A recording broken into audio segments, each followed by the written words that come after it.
네, 우리는 지난 4월 인생을 바꾸는 영적 습관이라는 주제로 말씀, 기도, 순종에 대해서 살펴보았습니다. 5월은 가정의 달이어서 가정에 대한 말씀을 나누었고요. 다시 돌아가서 인생을 바꾸는 영적 습관 파트 2로 오늘 감사를 주제로 말씀을 시작하도록 하겠습니다. 사실 감사는 우리에게 너무나 익숙한 주제입니다. 감사는 그리스도인뿐만 아니라 교회 다니지 아니하는 사람들도 해야 된다라는 것을 당연히 알고 당연한 것으로 여기며 살아갑니다. 그래서 아이들을 가르칠 때 누군가가 사탕이나 과자를 주어도 머리를 누르면서 고개를 숙이라고 하면서 감사합니다 해야지라고 가르치는 게 우리 사람들의 보통 인성, 습성입니다. 근데 문제는 아는 것과 실천하는 것은 엄청난 차이가 있다는 것이죠. 그래서 그리스도인들이 하는 감사와 교회 다니지 않는 사람들의 감사는 분량에서 있어 엄청난 차이가 생기는 것입니다. 세상 사람들은 감사를 알지만 실천을 잘 하지 못하며 살아가지만 그리스도인들은 감사를 알기에 실천하기 위해 애쓰는 사람들을 그리스도인이라고 해서 우리들은 더 많은 감사의 실천을 행하며 살아가고 있습니다. 새해가 시작되면 많은 사람들이 다이어트를 시작하고 결심합니다. 올해는 꼭 살을 빼야지 하고 냉장고 문을 열면 어제 시켜 먹다 남은 치킨과 족발이 있어서 갈등하죠. 그러다가 이렇게 생각합니다. 하나님은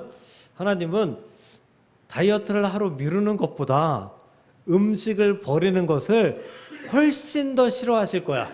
음식을 버리면 죄라고 말씀하실 거야 라고 생각하며 그날은 포식합니다. 맛있게 먹습니다. 그런데 다음 날은요. 다음 날도 다이어트 하지 못할 음식을 먹어야 할 그런 이유가 반드시 생기게 됩니다. 아는 것과 실천하는 것은 너무도 다른 거죠. 적게 먹고 많이 움직여야 살이 빠진다. 모르는 사람이 어디 있습니까? 그런데 그렇다면 아는 것이 실천이다라고 한다면 세상에 살찐 사람들은 하나도 없어야죠. 우리는 알고 있지만 실천하지 못하는 그러한 현실 속에서 살아갑니다. 감사도 비슷합니다. 감사해야지, 불평하지 말아야지 마음만 먹어서는 감사하는 사람이 되기 어렵습니다. 인간에게는 감사의 본능보다는 불평의 본능이 훨씬 더 크기 때문입니다. 우리는 세상 사람들의 살아가는 것을 보며 먼저 감사하기보다는 먼저 불평하는 그런 습성을 가지고 있는 그런 어쩔 수 없는 사람의 본성을 가지고 있습니다. 그래서 감사하려면 노력이 필요합니다. 훈련이 필요해요. 연습이 필요합니다. 오늘 본문에 10명의 나병 환자가 등장하죠. 이 말씀 모르는 분은 아마 없을 거예요. 이 10명의 나병 환자 모두가 똑같은 은혜를 받았습니다. 모두가 똑같이 치유받았습니다. 그런데 예수님께 감사하러 온 사람은 단 한 명밖에 없었죠. 감사를 연습하지 않으면 이런 엄청난 기적을 경험하고도 감사를 잊어버리게 됩니다. 은혜가 부족해서 감사할 이유가 부족해서 절대 아닙니다. 9명도 충분히 감사할 만한 감사할 만한 그런 이유가 충분히 있습니다. 다만 은혜 받은 은혜보다 지금 내가 얻은 기쁨에 심취해 있는 거죠. 내가 받은 은혜에 감격하여 예수님께 돌아가는 것이 아니라 내가 누리는 이 은혜 때문에 생긴 이 기쁨, 이 치유의 행복, 이것을 나누기에, 이 기쁨에 취해 있기에 지금 버거운 것입니다. 그러니 감사가 생각나지 않는 것이죠. 감사를 잊어버리기 때문입니다. 감사는 저절로 되지 않습니다. 절대 저절로 되지 않습니다. 기억해야 하고 연습해야 가능합니다. 오늘 말씀을 통해서 인생을 바꾸는 영적 습관, 이 감사를 연습하고 또 감사를 들으며 어떻게 감사해야 할지, 감사가 우리에게 어떤 영향을 주는지 살펴보면서 은혜 받고 결단하는 시간 될 수 있기를 주님의 이름으로 간절히 축복합니다. 첫 번째로, 사람은 받은 은혜를 쉽게 잊곤 합니다. 당시 나병 환자들은 마을에서 한참 떨어진 곳에 고립되어서 살았습니다. 나병 환자들은 나병 환자들끼리만 살았다라는 거죠. 그러니까 가족들도 못 만나고 친구들도 못 만나고, 아니 그냥 평범한 사람들을 만나지 못하는, 그래서 이들이 마을에 들어갈 일이 생겨서 가다가 나병 환자가 아닌 사람들을 만나게 되면 멀찌감치부터 뭐라고 해야 하냐면 나는 나병 환자입니다 라고 소리쳐야 했어요. 나를 피해가라고, 내 주변에 오지 말라고. 사회적으로도 종교적으로도 철저히 고립된 삶을 살아간 외로운 사람들이었습니다. 그런데 예수님께서 그런 그들을 고쳐주신 것입니다. 이게 얼마나 감격스러운 일이에요. 이제 가족을 만날 수 있어요. 내가 사랑했던 친구들을 만날 수 있어요. 사람들과 만나서 내가 하고 싶었던 많은 일들을 다 할 수 있단 말이에요. 다시 말해서 인생이 완벽하게 바뀐 거죠. 새로운 인생을 다시 살아갈 수 있는 기회를 얻은 것이란 말이에요. 그러니 얼마나 감사한 일입니까? 얼마나 감사한 일이에요.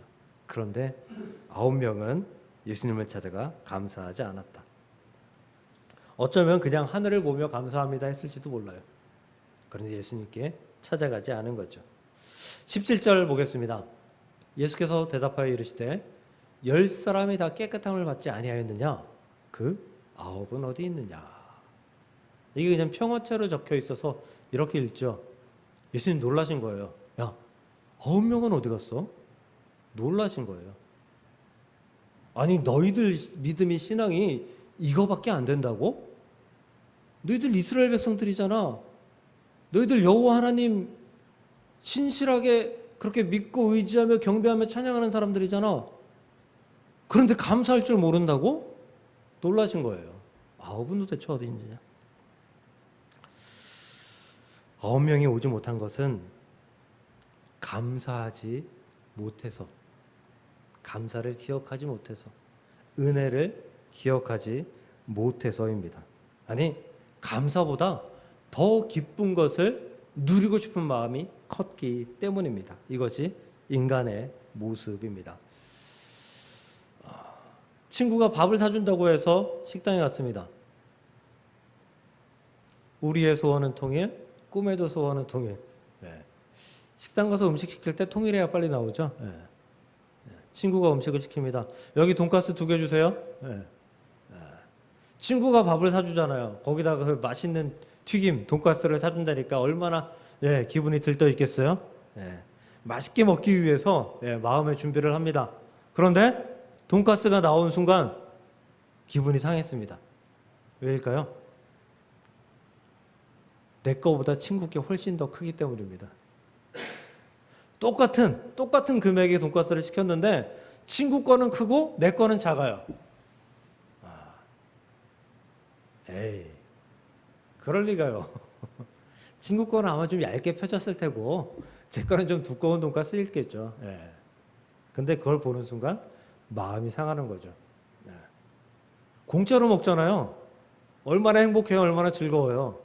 그런데 그 공짜로 먹는, 그 맛있는 거 먹는 그 순간에 크기 때문에 마음이 상하고 돈가스가 맛이 있는지 없는지 잊어버리게 된다는 거죠. 우리는 감사보다 비교에, 감사보다 불만에, 불평에 마음을 훨씬 더 쉽게 빼앗기게 되어 있습니다. 또 우리는 감사보다 우리가 누리는 그 기쁨에, 행복에 훨씬 더 마음을 빼앗길 수 있게 된다라는 거죠. 그렇기 때문에 9명은 예수님께 돌아오지 않은 거예요. 오지 않은 거예요. 우리는 받은 은혜에는 둔감하고 부족한 것에는 민감합니다. 그래서 감사해야 하는 상황에서도 감사를 잊곤 합니다. 받은 은혜를 잊게 하는 그러한 일들에 마음을 송두리째 빼앗기기 때문입니다. 에이, 교회 다니는데요, 예수님 믿는데요, 우리는 더 감사해요. 아니요, 그렇지 않습니다. 이스라엘 백성들, 성경 속 이스라엘 백성들이 그 표본입니다.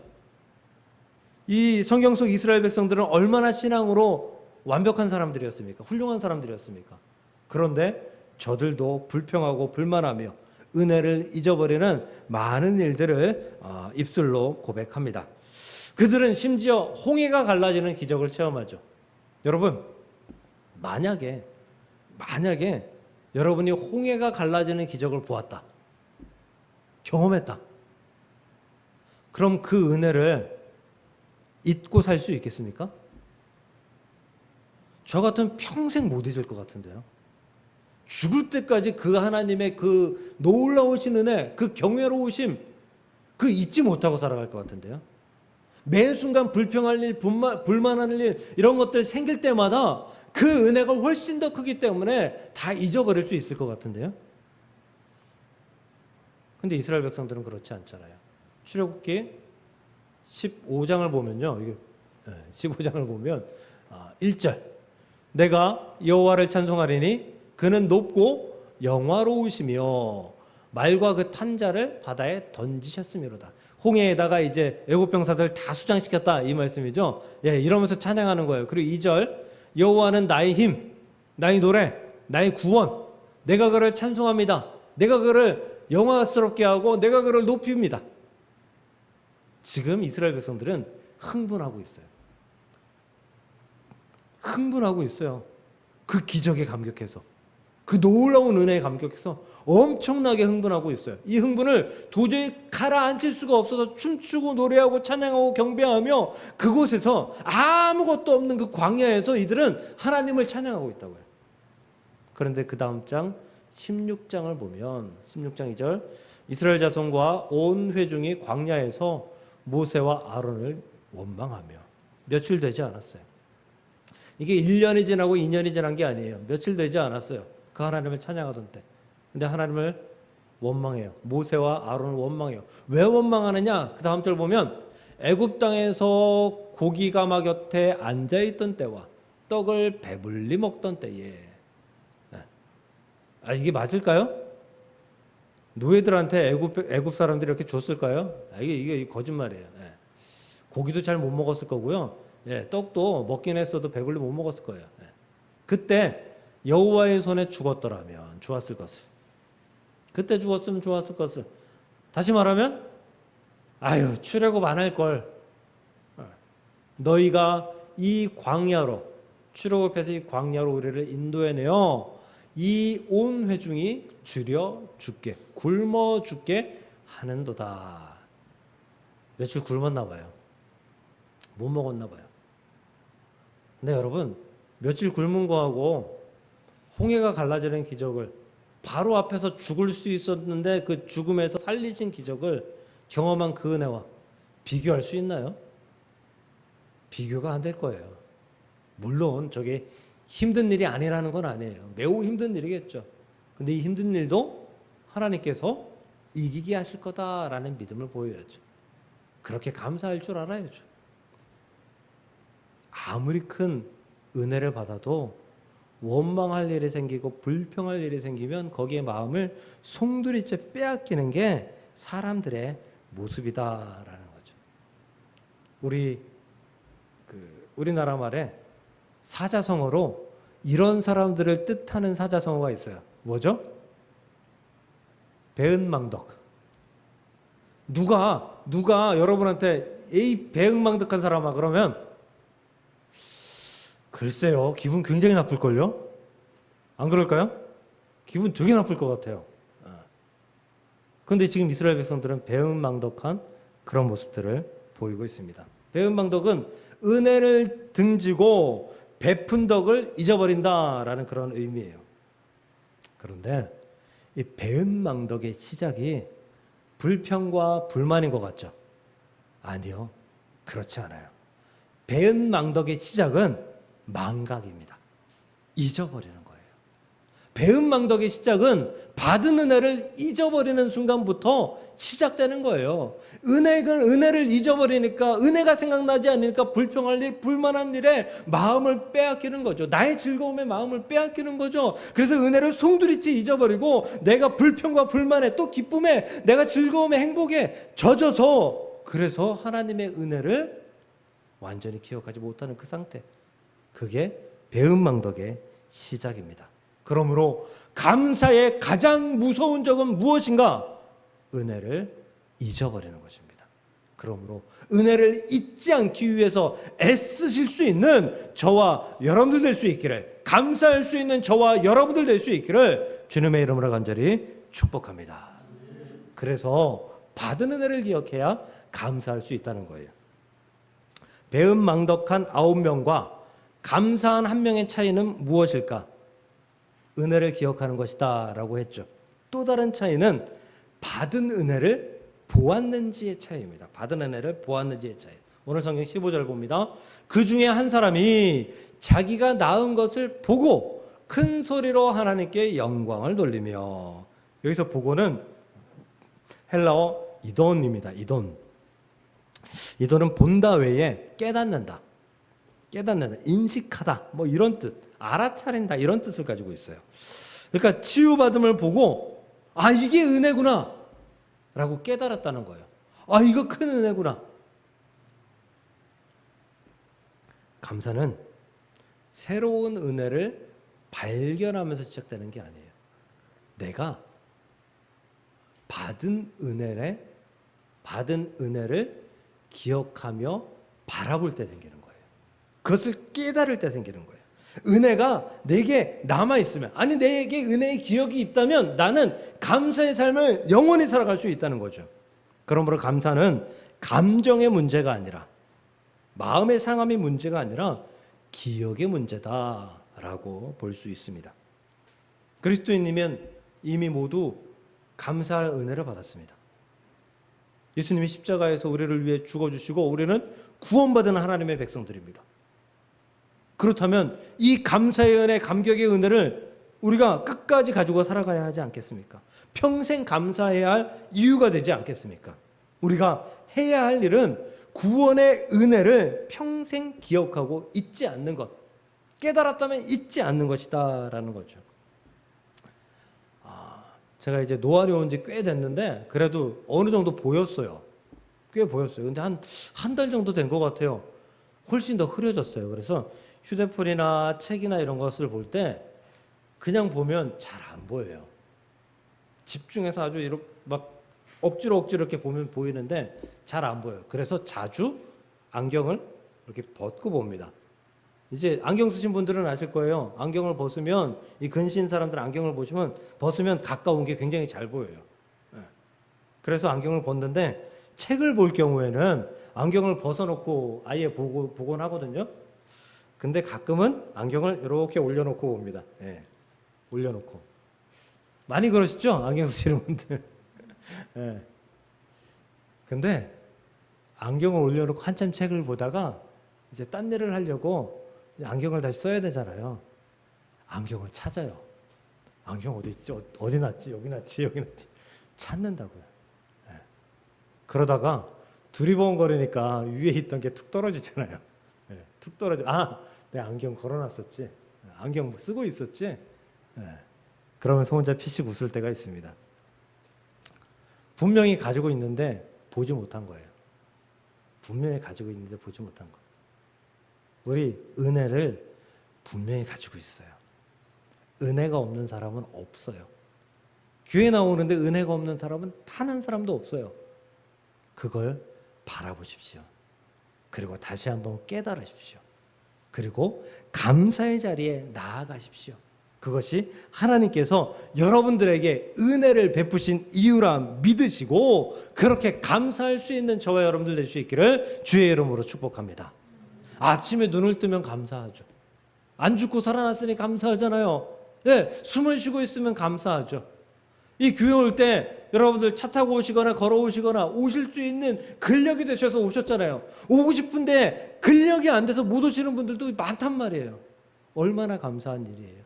우리가 감사하려면, 우리가 받은 은혜를 찾으려면 너무나도 많다는 사실을 기억하며 감사할 수 있어야 합니다. 그래서 시편 103편 2절에 이렇게 말씀합니다. 내 영혼아 여호와를 송축하며 그의 모든 은택을 잊지 말지어다. 여기서 잊지 말지어다 라는 것은 의도적으로 기억해라 라는 거예요. 의도적으로. 네가 받은 은혜 의도적으로 기억해야지 감사한 삶을 살아갈 수 있다. 네가 받은 은혜를 의도적으로 감사할 줄 알아야지 잊지 않고 하나님께 감사하는 삶을 살아갈 수 있다라고 말씀하는 것입니다. 사랑하는 성도 여러분, 감사는 은혜를 많이 받고 적고 받고의 차이가 아닙니다. 어떤 사람은 큰 은혜, 큰 축복을 받았고 어떤 사람은 작은 은혜, 작은 축복을 받아서 큰 은혜를 받은 사람이, 큰 축복을 받은 사람이 더 감사해야지, 이게 아니라는 거예요. 감사는 은혜를 기억하느냐 기억하지 못하느냐의 차이다. 그러므로 하나님께서 여러분에게 이미 주신 그 은혜를 매일마다 기억하며 감사의 자리에 온전히 서서 살아갈 수 있으시기를 주님의 이름으로 축복합니다. 마지막 세 번째로, 감사함으로 하나님과 더 큰 교제의 자리로 나아가야 합니다. 오늘 본문에서 가장 중요한 장면이 어떤 장면일까요? 나병이 치유받고 하나님께 영광 돌리는 장면일까요? 아니에요. 치유된 사람이, 그 한 사람이 예수님께 돌아온 그 순간이에요. 16절 보겠습니다. 돌아와 예수의 발 아래에 엎드리며 감사하니. 본문을 자세히 보면요, 돌아온 한 사람은 감사합니다. 그런데 이 감사가 배꼽에 손을 얹고 그 허리를 90도 숙이면서 감사합니다, 이거 가지고 안 될 거다라고 생각한 것 같아요. 그래서 예수님 발 앞에, 발치에 엎드립니다. 절하듯이 엎드린 거겠죠. 그리고 예수님 앞에 감사를 표현했다. 그 모습이 발 아래 엎드려라고 기록된 거예요. 누가복음에서는 이 발 아래 엎드려, 발치, 이런 말들이 여러 번 등장해요. 근데 이 발 아래, 발치, 이거는 제자의 자리 혹은 존경을 표하는 자리, 경배하는 자리, 이렇게 쓰여요. 그래서 누가복음 10장 39절 보면 주의 발치에 앉아 그의 말씀을 듣더니, 이거 마르다 마리아, 그 마리아가 예수님 앞에 앉아서 말씀을 듣는 그 장면이거든요. 발치에 앉아 그의 말씀을 듣더니, 예수님을 사랑하고 존경하고 예수님의 말씀을 사모하는 그런 제자된 마음으로 그 앞에, 그 발치에 앉아서 말씀을 듣고 있는 거예요. 또 보면 8장 35절 보면 귀신 나간 사람이, 이제 귀신 들렸다가 치유받은 사람이죠. 그 사람이 옷을 입고 정신이 온전해진 이후에 예수의 발치에 앉아. 무슨 얘기예요? 나 예수님 제자 되고 싶어요. 나 예수님 경배해요. 이런 의미잖아요. 이 발치에 앉는다는 것은 이런 의미예요. 예수님의 제자의 자리, 은혜의 자리, 경배의 자리. 9명에게 중요했던 자리는, 가장 중요했던 자리는 어디였을까요? 아마 가족과 함께하는 자리였을 거예요. 가족과 함께하는, 어쩌면 친구들과 함께하는 자리. 그러니까 예수님께 안 오고 가족들한테 돌아갔죠.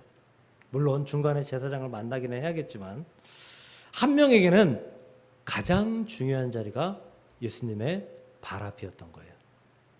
가장 우선시, 가장 중요한 자리. 그래서 예수님께 돌아와 감사를 표하며 발 앞에 엎드린 것입니다. 사랑하는 성도 여러분, 감사는, 진정한 감사는 주님을 찾게 합니다. 주 앞에 엎드리게 합니다. 주님과의 거리를 좁히게 합니다. 주님과 깊은 교제를 하고 싶어서 그 앞에 나아가게 한다라는 거예요. 그래서 제자의 자리로 들어갈 수 있고, 경배의 자리로 들어갈 수 있고, 구원의 자리로 들어갈 수 있게 된다라는 사실을 믿으시길 바랍니다. 보통 아내들이 퇴근하고 돌아오는 남편들을 위해서 저녁 식탁을 준비를 하죠. 무뚝뚝한 남편은 그저 저녁 식사를 하고 일어섭니다. 그런데 어떤 남편들은 맛있다, 오늘 메뉴가 참 좋다, 온갖 칭찬을 다 합니다. 아내는 맛있게 식사하는 남편의 모습을 보는 것만으로도 행복하지만 그 음식을 먹으며 칭찬하는 남편을 보면 더 즐거워합니다. 감동합니다. 그리고 어쩌면 내일 저녁엔 또 뭘 해줄까? 어떤 또 맛있는 걸 해줄까? 고민할지도 모르겠습니다. 제 경험으로는요, 식탁 앞에서 칭찬하는 게 쉽지 않더라고요. 맛있다 한마디는 그래도 되는데 뭐 이렇다 저렇다 막 칭찬하는 게 쉽지 않더라고요. 꺼내기가 쉽지 않아요. 근데 어떤 사람들은 그거 너무 잘하더라고요. 너무 잘해요. 부럽습니다. 부러우면 어떻게 해야 돼요?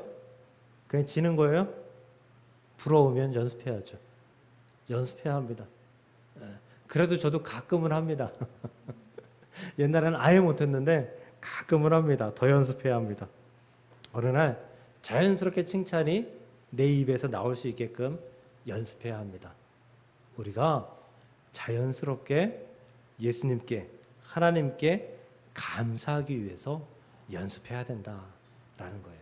받은 은혜를 떠올리는 연습, 기억하는 연습, 예수님의 발 앞에 나아가는 연습, 예수님께 감사하는 연습을 우리가 해야 한다라는 것입니다.